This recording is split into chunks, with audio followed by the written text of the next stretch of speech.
Welcome to a very special and slightly spooky bonus episode of Family Twist. Today, we're introducing you to some incredible guests from our other podcast, Horror Heals. Think of it like opening a creaky door to another room in the haunted mansion that is our life together. We started Horror Heals to explore how horror movies, the bloody, creepy, stabby ones, can actually help people heal from trauma, grief, anxiety, and even family drama. Which makes this crossover episode a no-brainer. Get it? Brains, zombies. These stories are full of heart and guts, sometimes real guts. We're sharing clips from some of our favorite Horror Heals conversations.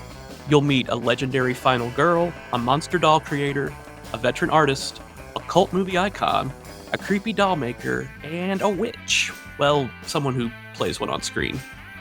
And after each clip, we'll reflect on why their stories matter to Family Twist listeners. Because healing doesn't always come from a DNA match. Sometimes it comes from horror movies, hot glue guns, and haunted conventions. First up, we're honored to share a clip from our conversation with Adrienne King. Yes, the final girl from the original Friday the 13th. Adrienne talked to us about the trauma she experienced after the movie, including a terrifying stalker, and how horror conventions and fan love helped her return to herself and the spotlight. It is fun to be here. You guys were fabulous. Thank you. We're so thrilled because the Friday the 13th family has been so important to our journey, not just for this podcast, but our other podcast, which brought us from California to New England because we met Kendall's birth family through a DNA test while we were in California. It was 7 years since I found my biological family. I knew nothing about my birth except that I was adopted by my parents when I was 2 months old. It was a private adoption. Was it in New England then? I was born in Arkansas and never knew I had any ties to New England when I found my biological family, that I was conceived here. My mother and father were 15 and 16 when I was conceived. My mother's family moved to Arkansas. That's where she had me, and I was adopted to a family in Arkansas. When I found my half brother, who'd been looking for me since 1988, my dad and two of my dad's other three children live in New England. We came out to visit, and I found them in August of 2017. We came to visit in October, and on the plane ride back home to San Francisco, Corey looks over at me and says, "We're moving there." Like, it was an epiphany, and Right. it was surreal. Immediately felt the connection. Definitely with my father's side. I'd known there was always this hole in Kendall's heart that we needed to fill because there was just this mystery. There was a puzzle piece missing. And I just thought, surely there's got to be others out there. And we were right. One of the first things that Kendall and I bonded over when we started dating was a mutual love of horror movies. And I think we've always felt a little bit like outsiders, as gay people, and horror movies have always been solace to us. So then fast forward to that first visit, meeting his birth family here on the East Coast. Guess what was also happening that weekend? A horror convention. Yeah. Yep. So we'd had a conversation with his sister on his father's side as well. She revealed to us that she's a huge horror fan. Yeah. Named her son Gage after Pet Sematary. Mm-hmm. And so a couple of conversations with him. Here I am at a horror con in Sacramento, and CJ Graham is there. And I quickly, because we're so excited, I'm telling the story to everybody. I gave him the minute-long version of finding Kendall's family, and it's so fun that his half-sister is a huge horror fan. He's like, "Give me your phone." Calls her. Yeah. And it's one of those cons where I think it was the Friday night version, so it's like 10 o'clock there, which means it's like 1 o'clock in the morning here. Right. She didn't answer, but he left her this amazing voicemail. Good she didn't answer. She's got it for forever. Signed a hockey mask for them. It was just, it was beautiful. Friday the 13th family is amazing. Here we are in Worcester, Mass. In October of Rock and Shock. Exactly.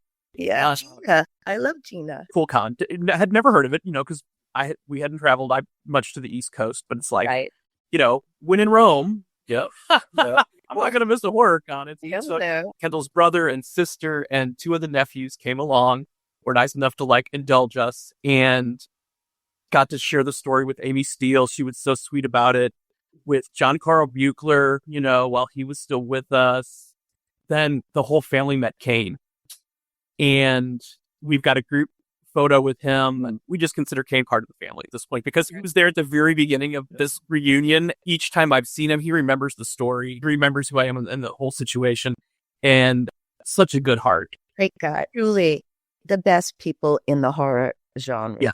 Because all of us, I think, relate to being underdogs or having gone through some kind of trauma in our life. And I think we bond on that with each other. So many of my fans have become very good friends. It's not, I'm on this side of the table, you're on that side of the table. To me, we listen and we share and we feel. I give what I get. And it's always beautiful. I never meet anyone who comes up to the table with bad energy, Yeah. Right. Right. So it's all about us healing each other almost. It was kismet meeting you for the first time because I was in some flashy blue. You were in some flashy blue. We totally matched and made for a great photo. I gave you the 30-second version of Kendall's story. You were so sweet.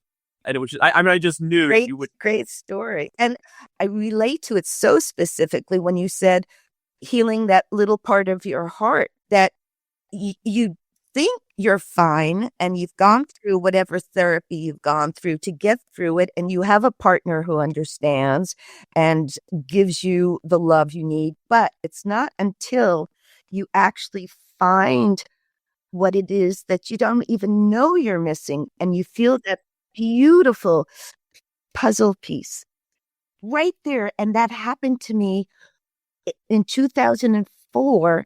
My first convention was a chiller convention. It was January. My first one, I didn't even have 8x10. So the fans were lined up. It was January outside. And everybody was like, where have you been for the past 20 odd years? Without social media, how would one know that I was hiding from a stalker?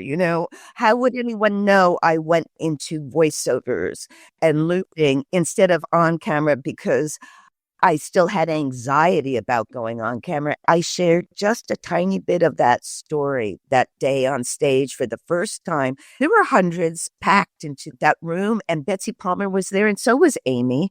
You could have heard a pin drop. I heard sobbing. And at that moment, I realized I wasn't alone. That little puzzle piece you were talking about, I felt it. I felt my heart happy. It was because I realized that everything I'd gone through maybe was for a reason. And maybe the empathy I was able to garner through my experience, I could possibly share with everyone out there who, like me, had gone through some trauma or had survived something. No one goes through this lifetime without some kind of trauma. No one gets through life unscathed. And I think it's a matter of how you get back to your whole self. That is the key, allowing yourself to heal. For Family Twist listeners, Adrian's journey might feel familiar. Whether you're reconnecting with birth family or rebuilding after trauma, there's something incredibly powerful about realizing you're not alone and finding a community that helps heal those missing pieces. Next up is Jennifer Ginty, an entrepreneur and horror fan who lives with complex PTSD. In a moment of, I need to throw something, but safely, she created Moody, a plush doll with detachable limbs that helps kids and adults process big emotions without, smashing actual furniture. So I'm a single mom and I live with complex PTSD.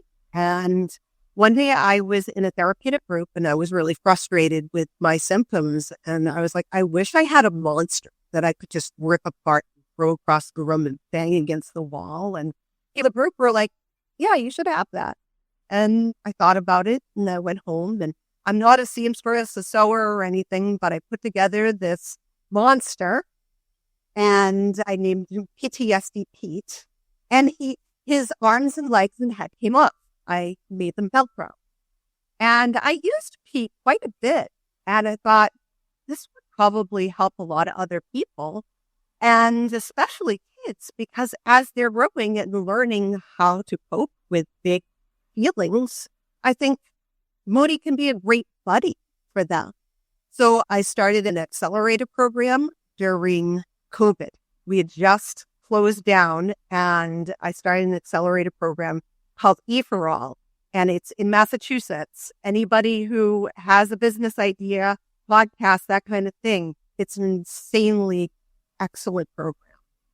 And I figured out all the things I needed to do and created Moody.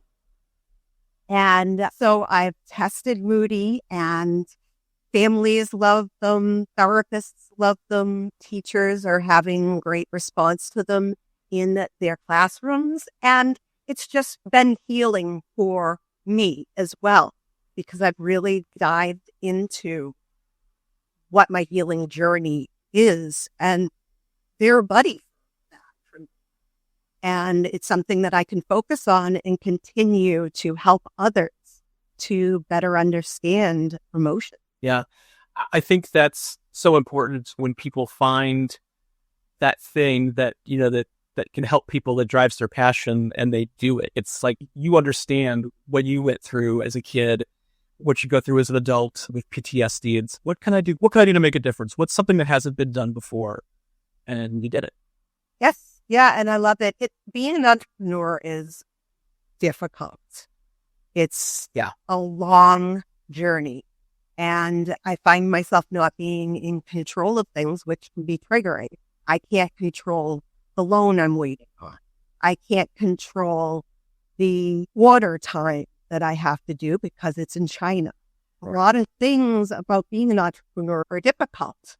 Again, Moody has been there for me to really focus on what can I do for others while I don't have control of what's happening in my world, right? So I created a YouTube channel that has Moody Talks, and I picked an emotion a month, and I go through what are the words that you use when you think about this emotion, and then go through coping skills that you can use with these different emotions. Jennifer's story is such a perfect family twist moment because she turns something painful into something helpful. Like so many of us who've taken a rough start and said, okay, but what can I do with this? The answer, apparently, it's Velcro limbs and monster hugs, and we love that. Our next guest is Eerie Earl. Yes, that's his artist nom de plume, and yes, it's perfect. Earl is a military veteran who creates eerie, atmospheric, miniature art. He found healing not just through making creepy little haunted houses, but by connecting with other veteran artists who speak the same language. Creativity, pain, well, and a little bit of black humor. My wife knew I needed a hobby because of my own struggles and the therapeutic value of art and creating and getting those things out. So that I was doing something therapeutic that was good for me, which in turn was good for our entire family in our house here. When the art finds the person, you're validated that it is touching to someone else, that those emotions that you felt are shared by others. About a year ago, I actually joined a nonprofit group that is a group of veterans that are artists. I'm on the board now. It's Artists in Arms. And we all did that same, this is therapeutic for all of us. We don't do art therapy. It's just like we do art and it's therapeutic. In the military, you don't necessarily find that support group peers. We have this group now. It's good for us to be able to be creative, but to support each other. And it's real military word here, the camaraderie, but it's continued camaraderie and having community where whatever reason you weren't supported before, but now you are. And of course, when you're supporting other artists with their works, then we're able to collaborate and helping each other, number one, have some confidence in what we're doing and showing other folks that you're creative. Because times people think art for artists and they go, you must do paintings and sculpture that are in the museum. But art is anything you create. Earl reminds us that healing doesn't always come through a dramatic reunion. Sometimes it's quiet, sometimes it's tiny, and sometimes it's about building something with your hands, especially when words fail. If you've ever found peace in making or mending, His story will haunt you in the best way. Okay, grab your tissues and your silver bullets for our next guest.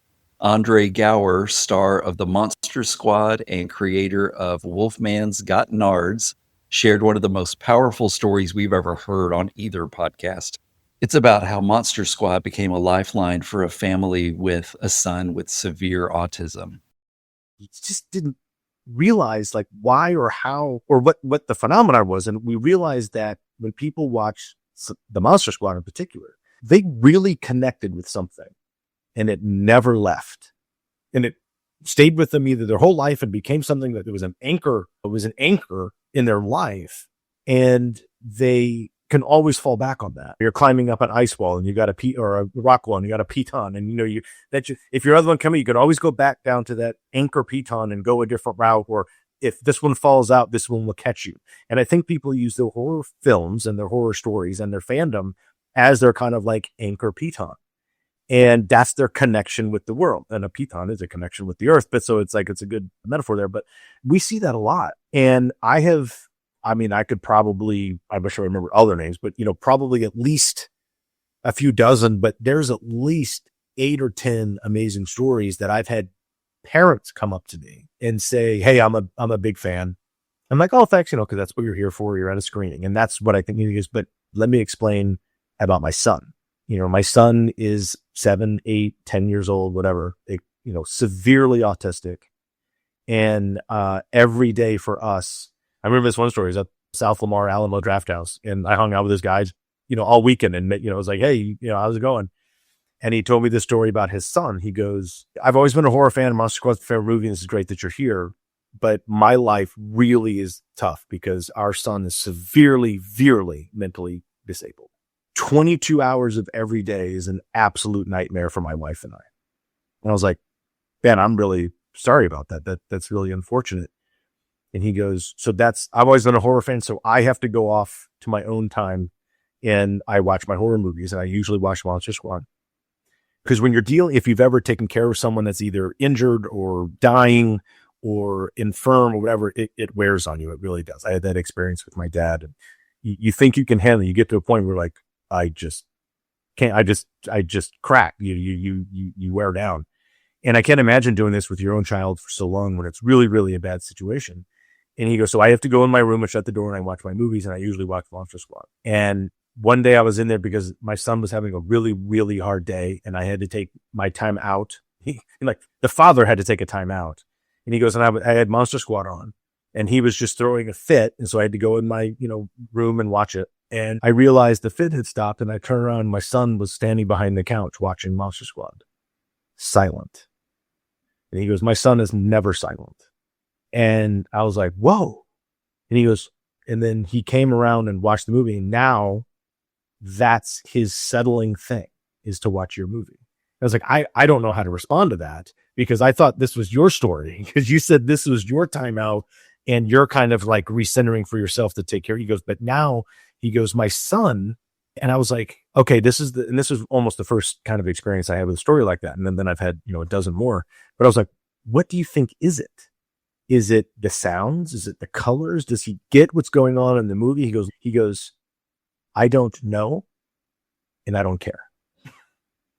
He goes, "There's something about it that he is connected, and that gives me an hour and a half. That gives me and my wife an hour and a half break." And he's enjoying it, because you can tell, but we're also getting a downtime. So it was, I was like, what are you going to do with it? I was fresh and dealing with something. I was like, it's still fascinating to me. And then I heard a dozen more stories exactly like that.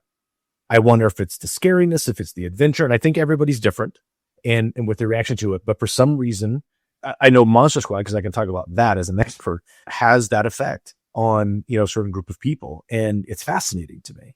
I'd love to dive into the biology and the psychology of that.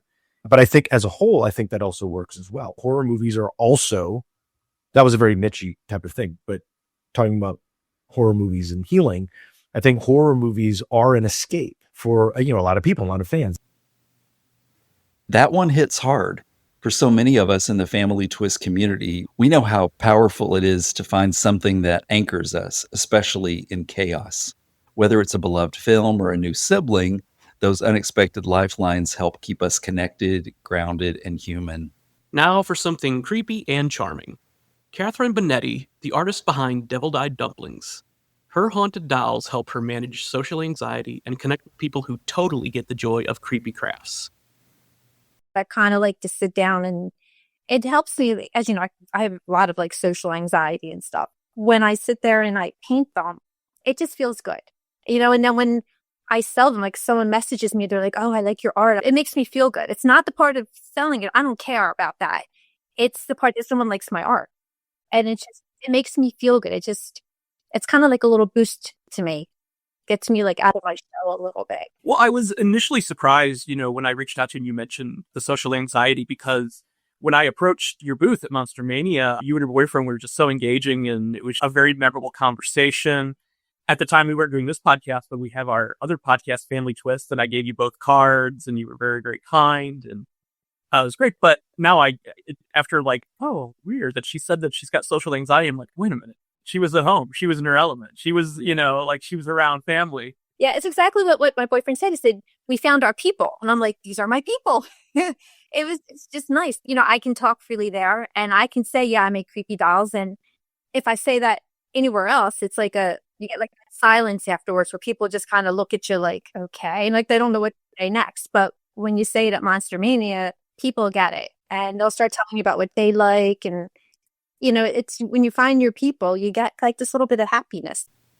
Catherine's story is for anyone who's ever felt like the weird kid in the room until they finally walked into the right room. Horror conventions gave her the community and validation she craved. And for many of us, finding our people feels a little like coming back from the dead. Our last guest is actor Nate Geik, whose childhood was marked by abuse and emotional trauma. As a child, he escaped into movies. As an adult, he found power in playing a witch and reclaiming his sense of control over his own narrative. We're very interested to hear your story about growing up and not being in a very great situation with your mom. Sure. Well, yeah. I mean, I've always been a very introverted kind of person. I think part of that stems from not having a great childhood. My biological mother was emotionally abusive, sometimes physically abusive. We no longer speak because of these reasons, although it didn't happen until maybe 6 years ago when I came to the conclusion that it just wasn't going to be good for my well-being. But when I was living with my mother, my brother and I were raised by our grandparents, basically, and they kind of became like our mom and dad. So I was very close with my grandparents. When I was in the 5th grade, we went to live with my mother. That was a rough transition. There was a lot of yelling going on, a lot of fights. I very often would retreat to my bedroom where I had a TV. Movies became a big escape for me, not just horror movies, but all kinds of movies. I was trying to remember when I first started loving horror, like what was the earliest memory of that? It's not a horror movie by any means, but Margaret Hamilton as the Wicked Witch in The Wizard of Oz. I was just so fascinated by her when I was little. I mean, of course she was scary because it was a great performance, but I just thought she was cool. From that point on, I think I became obsessed with witches and anything witchcraft related. It's like, who wouldn't want to go fly on a broomstick? She has these flying monkeys, and this girl took her shoes and she just wants them back. It's like, I guess I felt for her a little bit too, which is maybe a little disturbing. Hey, you have to have empathy for everyone. I would argue that The Wizard of Oz is a little bit of a horror movie. I mean, it's certainly one of the first things that kids are exposed to that could fall into that category. And it's definitely one that me and my siblings watched with our grandparents that we adored. And yeah, the witch was scary. I mean, those flying monkeys, were scary, but like you hit the nail on the head. I mean, that Margaret Hamilton and that performance, she's on screen for such a little bit of time, and the impact she makes and how that has gone on to inspire generations of witches. It's amazing. I was a journalist a million years ago, and there's this movie theater in the suburbs of Chicago. And the name escapes me, but they do themed theaters, and they have a Wizard of Oz themed one. And the owner has one of the pairs of the original slippers. I think there's 4 left in existence. And he got called away. I was left alone in a room with a pair of slippers. I could be in jail right now. Or suitcase Judy Garland's. The Wicked Witch of the West was kind of your inspiration to and love of witches. Yeah. I talked to my husband about this several times. There's that one scene where the Wicked Witch leaves Dorothy and locks her basically in her chamber, and it's very emotional. And I feel like I can relate to that so much because it reminds me of my childhood, even though most of the time I chose to go to my room. I felt trapped at the time. It just really hits home for me every time. I said to my husband, maybe that's why I'm so fascinated with witches, because I want to be the witch and have that control instead of being the quote unquote victim, if you will, if that makes sense. If totally For sure. And I'm not in any way trying to be your therapist here, but that scene you're talking about, I mean, if the witch did anything cruel in that movie, it would be that scene, because all of a sudden you see on the crystal ball, and then all of a sudden then it turns into the witch playing a trick on Dorothy, and it's like, here's a glimpse of hope, and I'm snatching it away. Absolutely. Getting back to the whole horror heals aspect, what I think is really great about horror is how it really seems to have this power to bring people together. I know you've talked a lot about going to horror conventions and things like that. I am a horror convention virgin. I want so badly to go to one, and we plan to once we can afford it. Nate's story is raw, real, and powerful. So many of us know what it's like to step away from a toxic family relationship and redefine what family even means. Sometimes healing looks like saying goodbye. Sometimes it looks like dressing up as a witch and finally taking control of your own damn broomstick. So that's our Horror Heals treat for you. 6 amazing humans who've taken fear, pain, and trauma and turned it into art, comfort, and connection. If you want to hear the full episodes with any of today's guests, just look up Horror Heals wherever you get your podcasts. New episodes drop every Tuesday, and links for these episodes are in the show notes for this episode. Thanks for spending this twisted little detour with us. Whether you're here for the found family feels or the creepy catharsis, we're so glad you're part of our story. And remember, no matter how strange your path has been, you're never too far gone to find healing or to enjoy a good jump scare. Until next time, stay spooky, stay safe, and keep your hearts open.